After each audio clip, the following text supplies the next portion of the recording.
ये कहानी न्यूयॉर्क के मैनहट्टन शहर में हुई एक सच्ची घटना पर आधारित है, जहां एक नॉर्मल तूफान की वजह से अचानक पूरी पृथ्वी का टेम्परेचर -200 डिग्री तक गिर जाता है। सिर्फ एक ही रात में पूरा का पूरा शहर बर्फ में दफन हो जाता है। लोग एक ही जगह खड़े खड़े बर्फ की मूर्तियां बन जाते हैं और 90% इंसानियत पलक झपकते ही खत्म हो जाती है।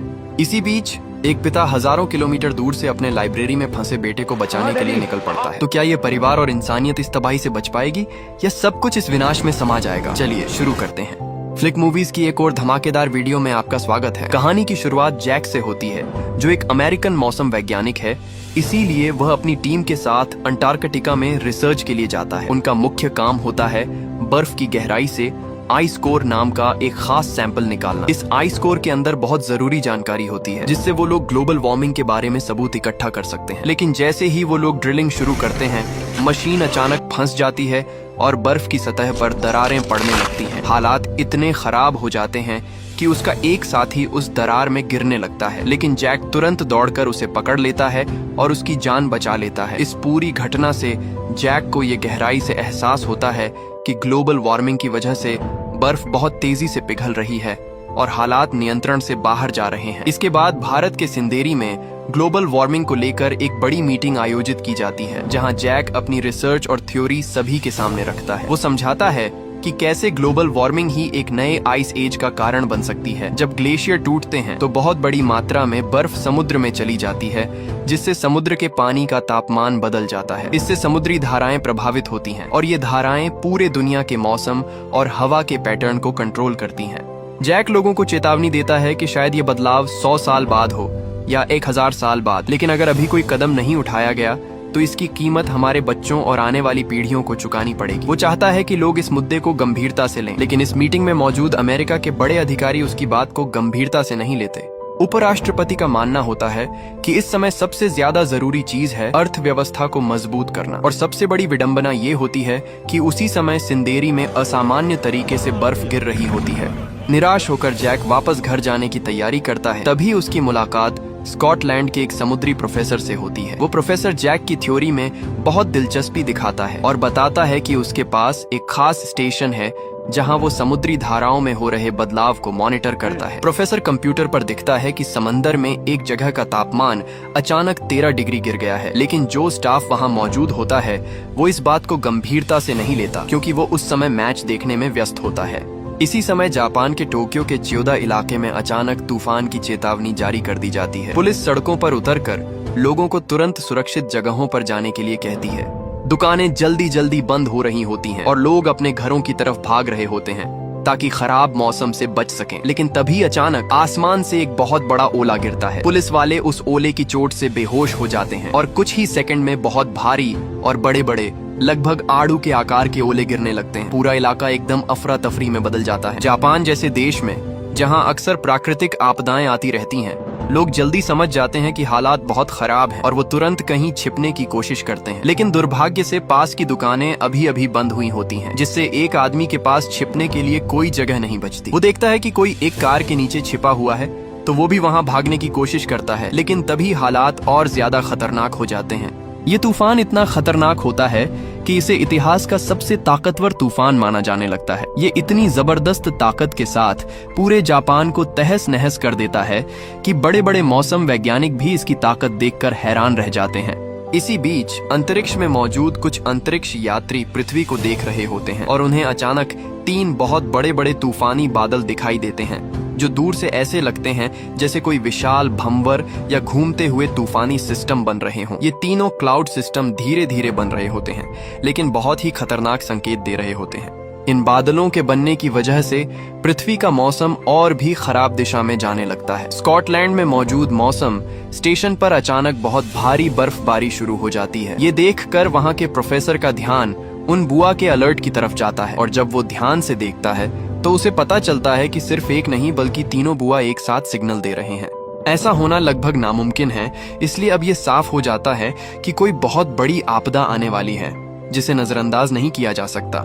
लेकिन दूसरी तरफ न्यूयॉर्क में लोग अपनी रोजमर्रा की जिंदगी में ही उलझे हुए हैं। सुबह का टाइम है और सड़कों पर ट्रैफिक जाम लगा हुआ है। किसी को भी अंदाजा नहीं है कि कुछ ही समय में उनके साथ क्या होने वाला है। अचानक बहुत सारे पक्षी घबराकर शहर छोड़कर उड़ने लगते हैं। चिड़ियाघर के अंदर भी जानवर अजीब तरीके से बेचैन होने लगते हैं और कुछ भेड़िए तो अपने पिंजरे को ही तोड़ने की कोशिश करते हैं। इसी दौरान जैक का बेटा सैम अपने कुछ दोस्तों के साथ वॉशिंगटन से न्यूयॉर्क आया होता है एक नॉलेज क्विज प्रतियोगिता में हिस्सा लेने के लिए। लेकिन बाहर तेज बारिश शुरू हो जाती है, इसलिए वो अपने दोस्तों के साथ एक दोस्त के घर में रुक जाता है। उसी रात वॉशिंगटन में भी बहुत ज्यादा तेज बारिश शुरू हो जाती है। जैक गहरी नींद में होता है, तभी उसे प्रोफेसर का फोन आता है, जिससे उसकी नींद खुल जाती है। प्रोफेसर उसे याद दिलाता है कि उसने न्यूयॉर्क में जो बात कही थी कि बर्फ के पिघलने से बड़े बदलाव आ सकते हैं, वो अब सच होती नजर आ रही है। ये सुनते ही जैक चौंक जाता है। प्रोफेसर उसे बुआ से मिले अजीब डेटा के बारे में बताता है। जैक को इस पर यकीन करना मुश्किल हो जाता है, क्योंकि उसने जो भविष्यवाणी की थी उसके मुताबिक ये सब कुछ कम से कम 100 साल बाद होना चाहिए था। लेकिन अब ये आपदा समय से बहुत पहले ही शुरू हो चुकी है।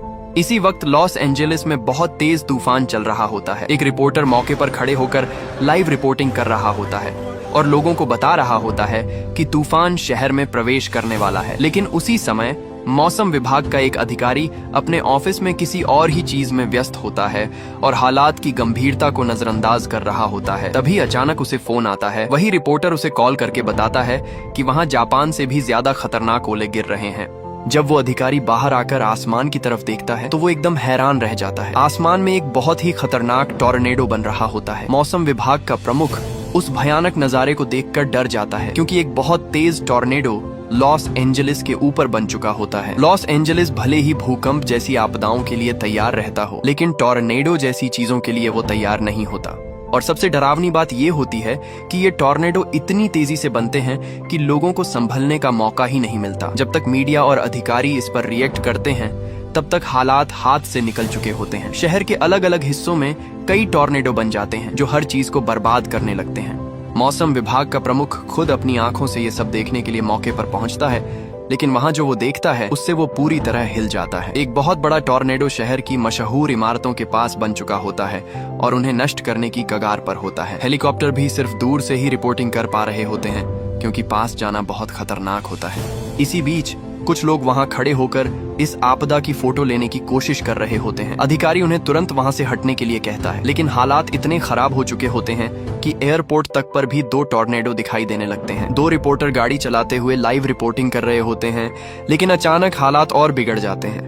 उसी समय मौसम विभाग के अंदर से एक अधिकारी फोन करके अपने बॉस को चेतावनी देता है कि वो तुरंत वहां से निकल जाए, क्योंकि टॉर्नेडो तेजी से उसकी तरफ बढ़ रहा है। लेकिन इससे पहले कि वो कुछ कर पाए, एक बस आकर उसे टक्कर मार देती है और उसकी मौके पर ही मौत हो जाती है। अब टीवी पर हर कोई ये खबर देख रहा होता है कि टॉर्नेडो शहर के अंदर घुस चुका है। कुछ ही समय में मौसम विभाग की बिल्डिंग भी जोर जोर से हिलने लगती है, क्योंकि एक और भी ज्यादा ताकतवर टॉर्नेडो उसके पास पहुंच चुका होता है। ये टॉर्नेडो बिल्कुल मौत की तरह हर चीज को खत्म करता जा रहा होता है। एक कर्मचारी जब खिड़की खोलकर बाहर देखता है तो वो वहीं खड़ा रह जाता है, क्योंकि बाहर का दृश्य इतना भयानक होता है कि वो हिल भी नहीं पाता। वहीं एक सफाई कर्मचारी जो हेडफोन लगाकर काम कर रहा होता है, उसे कुछ पता ही नहीं होता कि बाहर क्या हो रहा है। जैसे ही वो दरवाजा खोलकर बाहर देखता है, उसे दिखता है कि पूरी बिल्डिंग 2 हिस्सों में टूट चुकी है। जब अमेरिका के राष्ट्रपति को ये खबर मिलती है कि लॉस एंजेलिस पूरी तरह बर्बाद हो चुका है, तो वो तुरंत सभी उड़ानों को रद्द करने का आदेश दे देता है। लेकिन फिर भी 2 प्लेन खराब मौसम की वजह से क्रैश हो जाते हैं। हालात को देखते हुए व्हाइट हाउस में एक इमरजेंसी मीटिंग बुलाई जाती है। इस मीटिंग में सभी लोग ये समझने की कोशिश करते हैं कि ये सब अचानक कैसे हो गया, क्योंकि कोई भी मौसम मॉडल इस आपदा की भविष्यवाणी नहीं कर पाया था। जब जैक से उसकी राय पूछी जाती है तो उसकी बात सुनकर वहाँ मौजूद सभी लोग चौंक जाते हैं। जैक बताता है कि ये सिर्फ एक अलग अलग घटनाएं नहीं है, बल्कि ये सब एक बहुत बड़े क्लाइमेट चेंज का हिस्सा है। वो कहता है कि ये बदलाव अभी रुकने वाला नहीं है, बल्कि और भी ज्यादा खतरनाक होने वाला है। उसके अनुसार पृथ्वी अब एक ऐसे मोड़ पर पहुंच चुकी है जहां से एक बड़े स्तर का जलवायु परिवर्तन शुरू हो चुका है। काफी अनुरोध करने के बाद जैक को कंप्यूटर एक्सेस मिल जाता है। उसके पास एक खास मौसम मॉडल होता है, जिसमें वो अब तक हुई सारी आपदाओं का डेटा डालता है, ताकि वो आगे आने वाले हालात का अंदाजा लगा सके। लेकिन जब मॉडल रन होकर रिजल्ट देता है तो उसे देखकर जैक खुद हैरान रह जाता है। वो कहता है 8 हफ्ते ये नामुमकिन है। फिर वो दोबारा चेक करता है और समझ आता है कि सिर्फ 6 से 8 हफ्तों के अंदर पूरी पृथ्वी एक नए आइस एज में चली जाएगी। जैक तुरंत ये रिजल्ट लेकर उपराष्ट्रपति के पास जाता है और उसे समझाने की कोशिश करता है कि हालात कितने गंभीर हैं। लेकिन उपराष्ट्रपति उसकी बात को हल्के में लेता है। उसे लगता है कि अगर ये खबर लोगों तक पहुंच गई तो घबराहट फैल जाएगी, इसलिए वो जैक की चेतावनी को नजरअंदाज कर देता है। उसे बिल्कुल अंदाजा नहीं होता कि असली तबाही अब शुरू होने वाली है। इसी दौरान इंग्लैंड में लगातार 24 घंटे से भारी बर्फबारी हो रही होती है और उसके रुकने के कोई संकेत नहीं दिखते। सरकार 3 हेलीकॉप्टर भेजती है ताकि बर्फ में फंसे ब्रिटिश शाही परिवार के लोगों को बचाया जा सके। शुरुआत में पायलट्स को लगता है कि बस बर्फ ज्यादा है, लेकिन उन्हें ये एहसास नहीं होता कि वो धीरे धीरे एक खतरनाक लो टेम्परेचर साइक्लोन के आई के अंदर घुस चुके हैं। इस आई के अंदर हवा लगभग नहीं चल रही होती, लेकिन तापमान हर सेकंड 10 डिग्री गिर रहा होता है। पायलट्स को कुछ अजीब लगने लगता है। वो पूछते हैं कि दरवाजा क्यों नहीं खुल रहा, हवा की स्पीड अचानक शून्य क्यों हो गई है। तभी उन्हें पता चलता है कि फ्यूल लाइन जमने लगी है। जैसे ही फ्यूल पाइप पूरी तरह जम जाती है, हेलीकॉप्टर के ब्लेड्स की स्पीड कम हो जाती है और आखिरकार वो क्रैश होकर नीचे गिर जाता है। तीसरा हेलीकॉप्टर जैसे तैसे इमरजेंसी लैंडिंग करता है। उसमें मौजूद सैनिक बाहर निकलने के लिए दरवाजा खोलता है, लेकिन जैसे ही वो बाहर कदम रखता है, कुछ ही सेकंड में उसकी पूरी बॉडी उस भयानक ठंड में जम जाती है।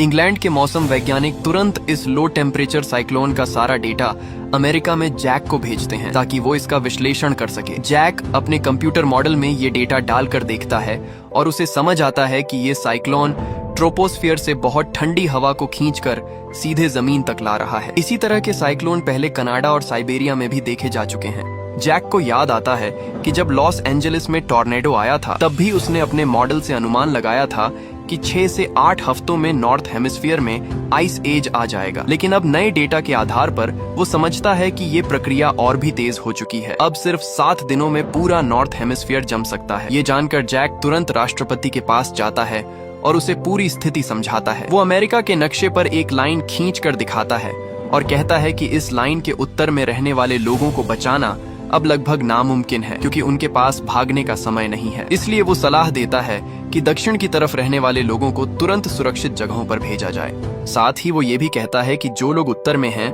उन्हें बाहर भागने की कोशिश नहीं करनी चाहिए, बल्कि अपने घरों के अंदर रहकर किसी तरह गर्मी का इंतजाम करना चाहिए और वहीं टिके रहना चाहिए।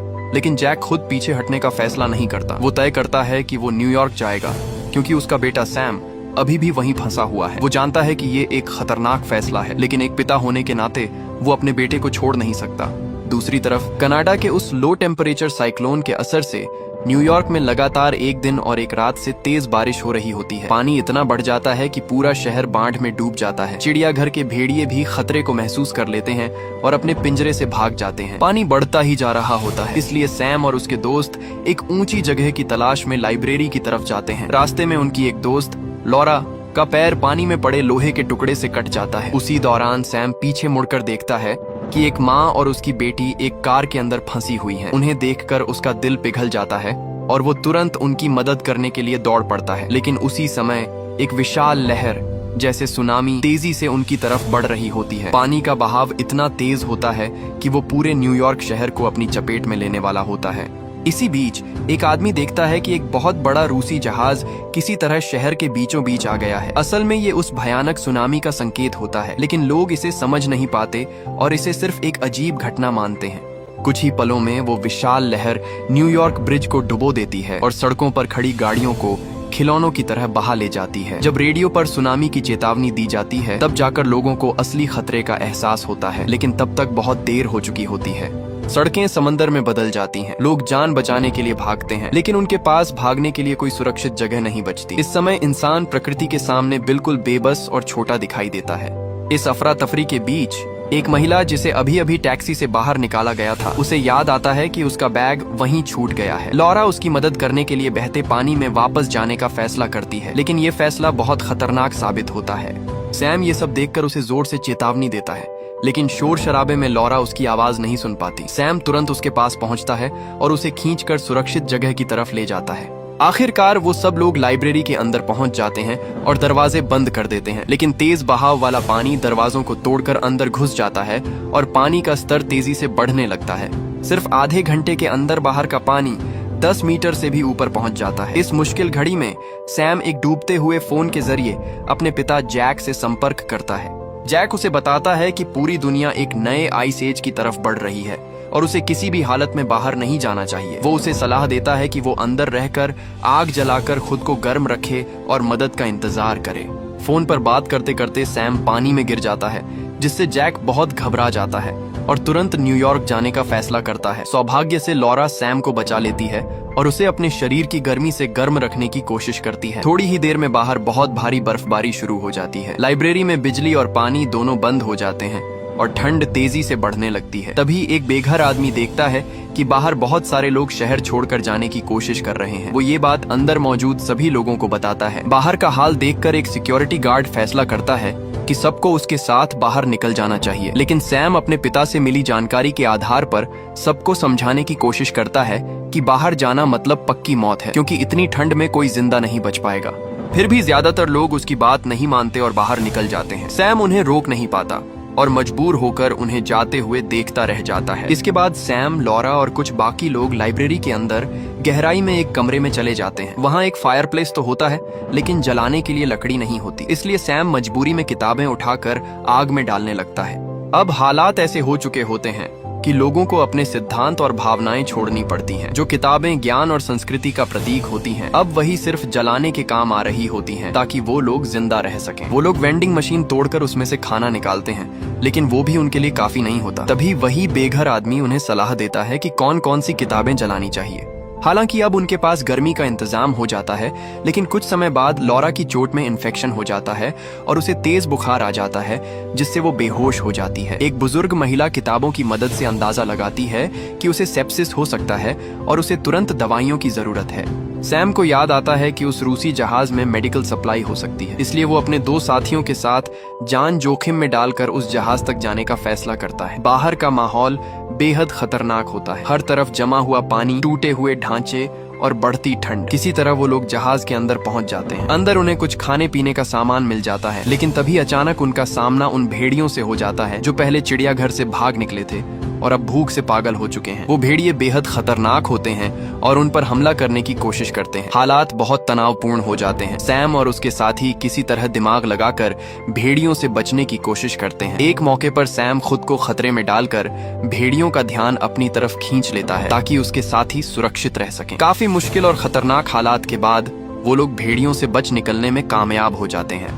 उन्हें आखिरकार कुछ जरूरी दवाइयां और मेडिकल सामान मिल जाता है। साथ ही उन्हें एक गैस से जुड़ा उपकरण भी मिल जाता है, जो उनके लिए आगे बहुत काम आने वाला होता है। ये सब लेकर वो जल्दी जल्दी वापस लाइब्रेरी की तरफ लौटने लगते हैं। लेकिन जैसे ही वो लोग वापस लौट रहे होते हैं, तभी अचानक एक और बड़ा तूफान आ जाता है। वो लोग सीधे उस तूफान के आई के अंदर आ जाते हैं और जैसे ही ऐसा होता है, आसपास का तापमान बहुत तेजी से गिरना शुरू हो जाता है। हर सेकंड 10 डिग्री। कुछ ही पलों में तापमान -150 डिग्री तक पहुंच जाता है। पूरा न्यूयॉर्क शहर उनकी आंखों के सामने बहुत तेजी से जमने लगता है। इमारतें, सड़कें, गाड़ियां, सब कुछ पलक झपकते ही बर्फ में बदलने लगता है। ये नजारा इतना डरावना होता है कि समझ ही नहीं आता कि क्या हो रहा है। सैम और उसके साथी पूरी ताकत लगाकर भागते हैं और किसी तरह आखिरी सेकंड में लाइब्रेरी के अंदर पहुंच जाते हैं। पीछे से आती हुई वो खतरनाक ठंड दरवाजे तक पहुंचती है, लेकिन वो समय रहते अंदर घुस जाते हैं और बच जाते हैं।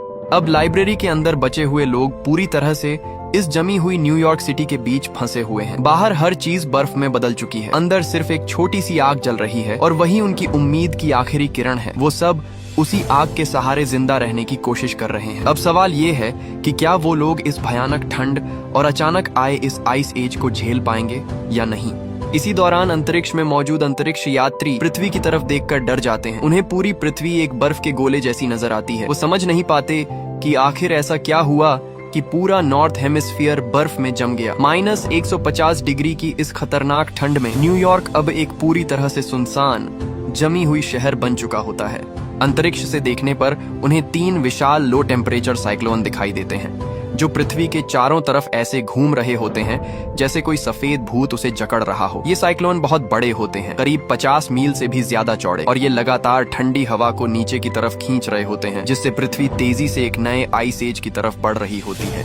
धरती पर जैक बार बार राष्ट्रपति से अपील करता है कि तुरंत एक्शन लिया जाए। वो अमेरिका के नक्शे पर एक लाइन खींचकर दिखाता है और बताता है कि इसके ऊपर वाले हिस्से को अब बचाना लगभग नामुमकिन है। इसलिए वो कहता है कि दक्षिण में रहने वाले लोगों को तुरंत सुरक्षित जगहों पर भेजा जाए। राष्ट्रपति आखिरकार इमरजेंसी आदेश जारी करता है और लाखों लोग दक्षिण की तरफ, खासकर मेक्सिको की ओर भागने लगते हैं। लेकिन तभी एक चौंकाने वाला फैसला सामने आता है। मेक्सिको अपनी सीमा बंद कर देता है और अमेरिकी शरणार्थियों को अंदर आने से रोक देता है।